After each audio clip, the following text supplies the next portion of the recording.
시청자 여러분 안녕하십니까? 헬로티비 뉴스입니다. 먼저 오늘의 주요 뉴스부터 보고 오시죠.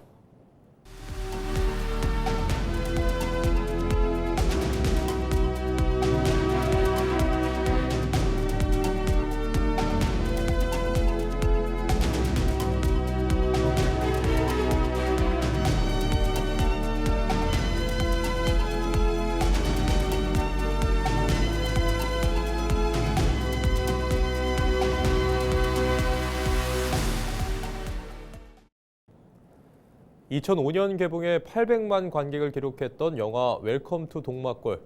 팝콘이 하늘에서 쏟아지는 장면으로 유명한 이 영화의 세트장이 강원도 평창에 남아 있는데요.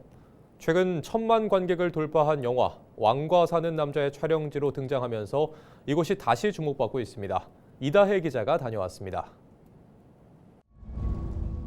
하늘에서 팝콘이 쏟아지는 환상적인 장면. 20년이 지났지만 많은 사람들이 기억하는 영화 웰컴 투 동막골의 대표적인 명장면입니다. 한국전쟁 속에서도 순수함을 간직한 산골마을의 이야기와 아름다운 풍경, 감성적인 OST로 큰 사랑을 받았습니다. 영화 속 동막골은 전쟁이 벌어졌다는 사실조차 쉽게 전해지지 않을 만큼 깊은 산골마을로 그려집니다.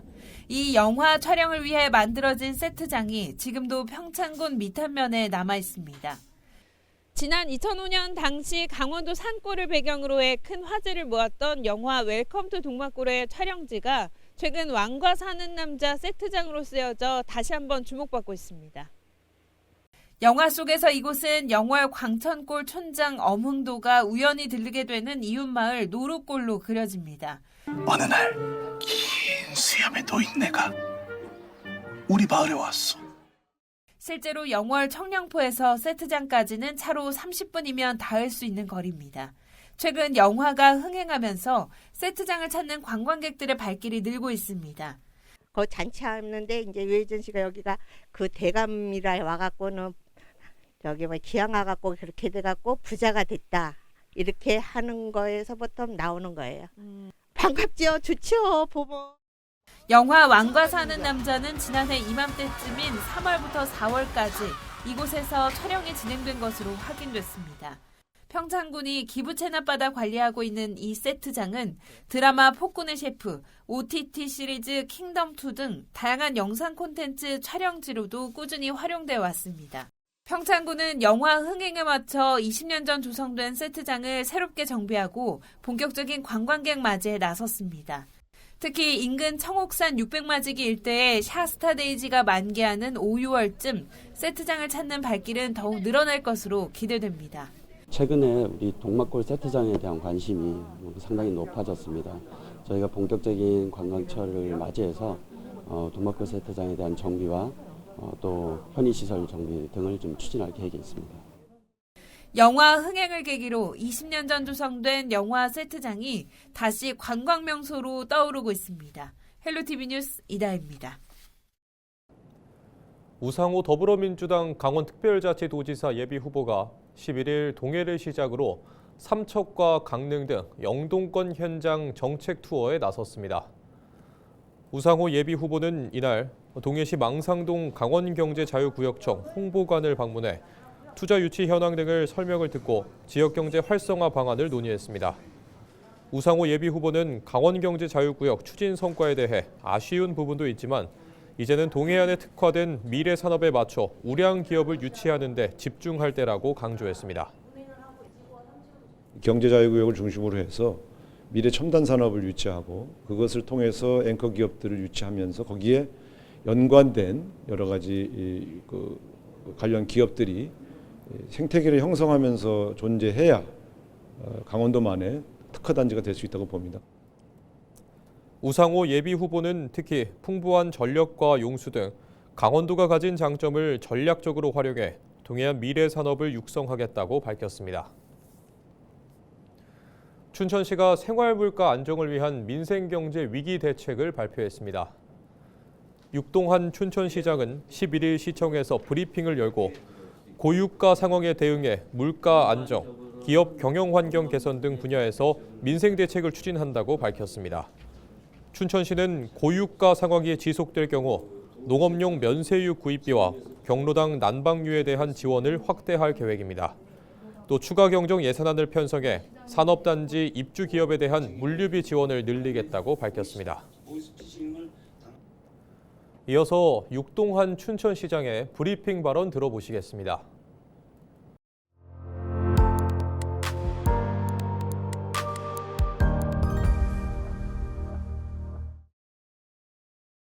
원유와 원자재 가격의 상승에 따른 물가 흐름이 심상치 않습니다. 이에 따라 춘천시 민생경제상황실을 신속히 가동하겠습니다.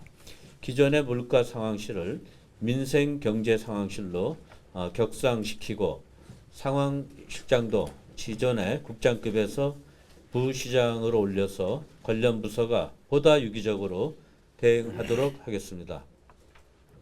물가 요인이 160개 민생 품목을 집중 모니터링하고 특이 상황이 포착되면 즉시 대응하겠습니다. 이런 상황의 부담은 결국 농민과 저소득층, 중소기업에 가장 크게 전달됩니다. 우선 지금의 고유가 상황을 주시하면서 필요시 농업용 면세유 구입비와 경로당 난방유 지원 확대를 추진하겠습니다. 산업단지 물류비도 이번 추경을 거쳐 60개 기업으로 확대하여 유가 충격에 따른 피해를 최소화하겠습니다. 또한 시민들께서 주유소 가격 정보를 한눈에 확인하실 수 있도록 관내 저가 주유소와 알뜰 주유소 정보를 시 홈페이지에서 수시로 게시하고 유가 정보 사이트인 오피넷 조회 방법도 지속적으로 안내하겠습니다.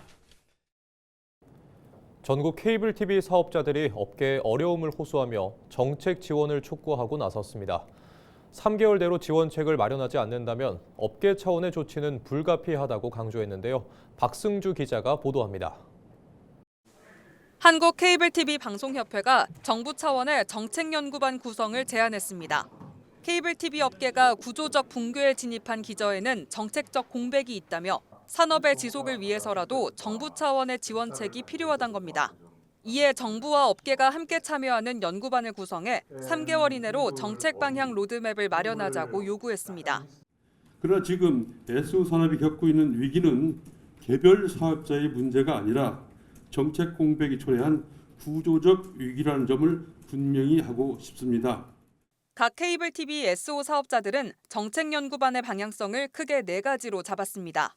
정부의 규제 패러다임 전환과 유료 방송의 지속성 확보, 홈쇼핑 수수료 등의 대가 재원 균형 확보, 산업의 출구 전략 모색 등입니다.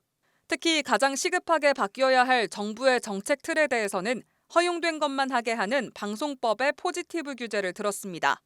글로벌 OTT 등 비규제 사업자와 경쟁하기 위해서는 혁신적으로 사업을 시도할 수 있게끔 규제를 풀어야 한다고 강조했습니다. 지금은 요금, 상품 구성, 편성, 영업, 모든 걸 계약, 모든 것을 법에서 정해진 대로만 해야 되고 시장 상황이 OTT나 어떤 새로운 사업자가 진입해서 상황이 변했는데도 법이 바뀌지 않는 한 여기에 있는 사업자분들은 그 법에서 정해진 대로만 해야 되는. 또 이번 간담회에선 지역 채널 의무에 부합할 만한 공적 지원책 마련의 필요성도 언급됐습니다. 케이블 TV 방송국은 허가된 사업자로서 지역 채널 운영과 지역 특화 재난방송 진행, 기초단체장 등 중앙에선 집중하지 않는 기초단위 선거방송까지도 도맡고 있는 상황입니다. 이런 책임은 지고 있지만 법적 지역방송 지위도 재정 지원도 없다며 필수 공익매체로 지정해달라고 요구했습니다. 우리 직원들은요, 축제기간이라고 스스로들 명명을 하고 있어요. 힘든 기간이지만 우리 회사가 우리 회사의 가치를 알리고 세상에 어느 방송사도 하지 못하는 그런 일을 우리가 스스로 할 수 있다는 자부심으로, 그게 저는 지역 채널의 정체성이고 가치라고 생각합니다. 한편 협회는 이번 제안을 정부가 받아들이지 않는다면 업계 차원의 조치를 마련할 수밖에 없다고 경고했습니다. 우선 방송통신발전기금 납부를 전면 유예하겠다고 밝혔습니다. 현재 방송통신발전기금은 방송사업 매출의 1.5%를 일괄적으로 부과하는 구조인데 2024년 기준 케이블 TV SO의 영업이익률은 사실상 0% 수준이란 겁니다. 지상파는 공익성을 인정받아 감면 혜택을 받고 있는 반면 케이블 TV 사업자는 적자인 곳조차 같은 요율의 기금을 납부하고 있다며 형평성 문제를 짚은 겁니다. 업계 관계자들은 통합 미디어 법제 논의가 진행되고 있는 지금이 케이블 TV 산업을 살릴 마지막 기회라고 강조합니다. 우리 일상에 가장 가까운 이슈를 조명하는 지역 케이블 TV. 소멸 위기를 앞두고 정부는 어떤 응답을 보낼지 관심이 모입니다. 딜라이브 뉴스 박승주입니다. 낙동강을 따라 하얀 매화가 흐드러지게 피었습니다. 경남 양산 원동에서는 매화 향기와 봄 먹거리를 함께 즐길 수 있는 매화 축제가 이어지고 있는데요. 하얀 꽃구름이 내려앉은 봄 정취 가득한 현장, 권정숙 기자가 전해드립니다. 낙동강 철길옆 산자락이 팝콘처럼 터진 매화로 하얗게 뒤덮였습니다. 속눈썹처럼 긴 꽃수술과 풍성한 꽃잎들. 청매화와 홍매화 사이로 기차가 지나가는 모습은 한 폭의 그림입니다. 봄을 맞은 양산 원동 매화밭입니다. 전국에서 찾아온 관광객들은 매화향기 퍼지는 길목을 걸으며 추억을 남깁니다. 중국 부모님이에요. 그래서 부모님은 한국에서 몇 번 왔는데요. 근데 매화꽃을 일반 처음에 봐요. 그래서 엄청 이쁘다. 그래서 우리 부산에서 이제 여기 왔어요. 여기서 꽃도 보고 사진 찍고 여기 파천, 떡볶이, 오뎅 이런 거 나 중국 부모님은 여기서 한번 먹어봐요. 이상 기온으로 예년보다 일찍 매화가 꽃망울을 터뜨리면서 원동 매화축제도 일찍 시작됐습니다. 원동 매화축제의 또 다른 즐거움은 먹거리. 원동역 일대와 장터를 중심으로 매실과 딸기 등 특산물이 침샘을 자극합니다. 특히 청정 지하수로 키운 원동 미나리는 지금이 제철. 향긋한 미나리에 삼겹살을 곁들이면 봄철 별미가 따로 없습니다. 원동 매화 축제를 한다 해서 부산에서 저희 아파트 동호회에서 왔습니다. 와서 오늘 등산도 하고 또 내려와서 원동 보니까 미나리 삼겹살 너무 좋습니다. 맛있네요. 파이팅입니다. 꽃이 만개하는 원동 매화를 즐기는 지점은 크게 두 곳. 원동역 아래쪽에 위치해 기온이 따뜻한 순면 일대는 이미 70% 넘게 매화가 피어 하얀 꽃물결을 이루고 있습니다. 축제의 둘째 주에는 만개한 꽃을 보고 청정한 숲이 둘러싼 쌍포매실 다목적 광장으로 이동해 둘레길을 걸으면 매화의 향연을 이어서 즐길 수 있습니다. 우리 원동매화 축제는 대한민국의 봄을 한반도에서도 가장 먼저 또 아름답게 느낄 수 있는 이런 곳입니다. 소중한 사람들하고 함께 우리 원동에서 따뜻한 봄의 기억을 만들어 가시기 바랍니다. 올봄 원동 매화축제에 많이 오십시오. 환영하겠습니다. 철길 옆으로 흐드러진 매화와 향긋한 봄 먹거리까지. 양산 원동의 봄이 하얀 꽃물결 속에서 봄날의 쉼표처럼 올해도 찾아왔습니다. 헬로티비 뉴스 권정숙입니다. 천년의 시간을 울려온 신라의 종소리를 이제 영상으로도 만날 수 있습니다. 국립경주박물관이 성덕대왕 신종을 주제로 한 디지털 실감 영상을 공개했는데요. 이하영 기자가 소개합니다. 깊고 장엄한 종소리가 전시관을 가득 채웁니다. 신라 천년의 울림을 간직한 성덕대왕 신종. 에밀레종으로도 불리는 신종의 소리와 제작 과정을 디지털 영상으로 체험할 수 있는 콘텐츠가 국립경주박물관에 새롭게 마련됐습니다. 프로젝션 매핑과 9.1채널 입체 음향을 활용해 종의 울림과 조형을 실감나게 구현했습니다. 종소리를 들으니까 애군이 좀 많이 없어지는 것 같아요. 느낌이 온화해지고 되게 자랑스럽고 좀 많이 느끼는 것 같아요. 저걸 보면서 대단하다는 걸 많이 느끼는 것 같아요. 그럼 3D로 저렇게 구현해 주니까 이제 뭐 좀 만드는 과정이나 뭐 그런 것들을 뭐 자세히 볼 수 있어서 더 좋은 것 같고요. 영상은 먼저 실제 종소리를 바탕으로 성덕대왕 신종 특유의 깊은 울림을 재현하며 시작됩니다. 이어 거푸집에 문양을 새기고 쇳물을 부어 종을 완성하는 과정을 몰입감 있게 보여줍니다.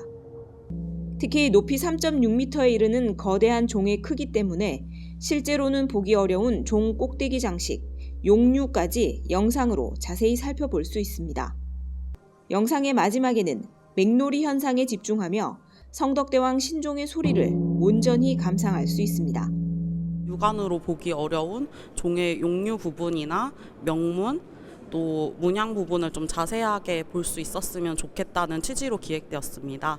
1000년 전으로 돌아가서 성덕대왕 신종을 실제 타종하던 소리를 언제나 좀 박물관의 디지털 영상관에서 느꼈으면 하는 의도로 소리, 명문, 문양에 집중을 해서 영상을 제작했습니다. 신라 장인의 뛰어난 기술과 예술성을 보여주는 성덕대왕 신종. 1000년을 이어온 종의 울림이 이제는 디지털 기술을 통해 새로운 방식으로 관람객들을 만나고 있습니다. 헬로티비 뉴스 이하영입니다. 원주시가 학성동 도시재생 사업의 거점 시설인 학성갤러리를 개관했습니다. 학성갤러리는 지상 2층, 연면적 1277제곱미터 규모로 1층에는 주전시실과 기획전시실, 아트카페가 마련됐고 2층에는 프로그램실과 주민사랑방, 공방 등이 조성됐습니다. 이 공간은 앞으로 지역예술가와 시민들이 함께 작품 활동과 문화 프로그램을 즐길 수 있는 원도심 문화예술 공간으로 운영될 예정입니다. 학성갤러리가 위치한 학성동 일대는 원주역 이전 이후 상권이 쇠퇴했으며 노후 기반 시설과 성매매 집결지 등으로 지역 이미지가 크게 훼손됐던 곳입니다. 강원특별자치도는 미국과 이란 간 무력 충돌에 따른 국제 해상 운임 상승과 물류 차질 우려가 확산됨에 따라 도내 수출기업 피해 최소화를 위한 대응에 나선다고 밝혔습니다. 수출기업 경영 안정을 위해 70억 원 규모의 금융 지원을 추진하며 관세 영향 기업에 대한 융자 지원 사업을 수출기업 전체로 확대합니다. 강원도는 또 해상, 항공, 국제 운송비와 국제 특송 등 물류비의 최대 80%를 지원하는 등 물류비 지원과 함께 기업당 최대 150만 원까지 보험료를 지원하는 등 수출보험 지원도 확대합니다. 국립강원전문과학관이 학교 및 기관을 대상으로 단체 프로그램을 운영합니다. 단체 프로그램은 방문 목적과 인원 규모에 따라 자율관람과 전시 해설, 단체 교육 프로그램으로 진행됩니다. 단체 관람객들은 전시 해설과 교육 프로그램을 선택해 신청할 수 있으며 통합 프로그램을 선택할 경우 보다 심화되고 전문적인 교육을 제공받을 수 있습니다. 인제군이 관내 금융기관과 업무 대행 협약을 맺고 농업인 금융 지원을 추진합니다. 이번 협약에 따라 농업 경영자금 대출 기한이 1년 단위로 최대 2년까지 연장됩니다. 인제군은 올해 200억 원 규모의 자금을 배정해 지역 농민들의 안정적인 영농 활동을 뒷받침할 계획입니다. 평창군 용평면 장평리에 65세 이상 고령자를 위한 복지주택이 들어섭니다. 평창군은 10일 장평리 고령자 복지주택 사업 부지에서 기공식을 갖고 공사에 들어갔습니다. 고령자 복지주택 건립 사업은 지난해 국토부 통합형 공공임대주택 공모사업에 선정되면서 본격화됐습니다. 앞으로 건립되는 임대주택은 모두 68가구로 지어지며 어르신들이 사는 곳에서 경로당 등 복지 서비스를 이용할 수 있도록 맞춤형 주택으로 조성될 예정입니다.